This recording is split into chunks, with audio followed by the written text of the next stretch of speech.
Hi. In our last reflection, we looked at the creation of man being unique amongst all of material creatures, because man, as we saw, is created in the image and likeness of God. And this is always interpreted as meaning he has an intellect, a mind, and a will, or heart, which is open to the infinite, and which can never be satisfied except by the infinite. And that's God, of course. All other creatures, or animals, plants, they are satisfied by finite things. That's all that's on their radar. But on our radar is God himself. Now we saw that this leads us to seek to fill this God-shaped hole in our heart, an infinite-sized hole. And we're just trying to fill it more and more with creatures, and that already makes it worse, in a sense. And so that's the universal experience of mankind, and you and me to some degree. Now, I finished off by saying that this could lead us into a kind of a negative position, a kind of despair at fulfilling this desire, this human desire, despair of it even ever being possibly fulfilled in anybody, given that we have this universal experience of disappointment. I chase this, it doesn't fill me. I chase that, it doesn't fill me.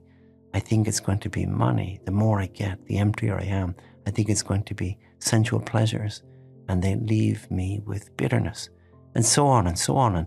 And this is this universal position, which should lead us, I suppose, to consider, well, there must be a God to fill this desire of mine. But it leads some into the opposite, into this position that this desire can never be filled.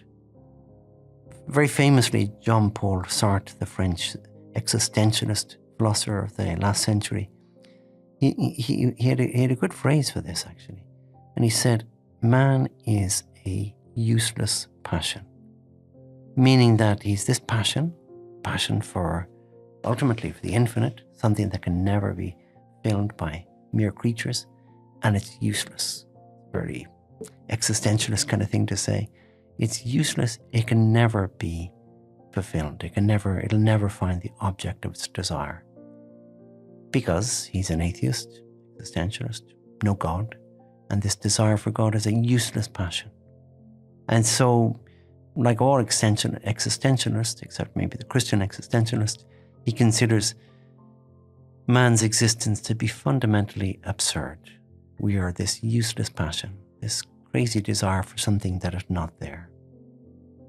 This leads to a great pessimism regarding human nature, that we are kind of incurably greedy, I suppose you might say. That kind of, we've all this desire, these passions, even dangerous passions, and nothing ever satisfies them.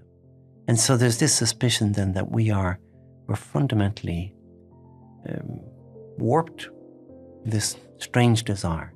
Michel Foucault, another French philosopher of the writing in the 60s and into the 70s, very influential now, in fact. This is something that he writes. He says, the desire for power is a human universal. It's not something that is limited to certain individuals or groups.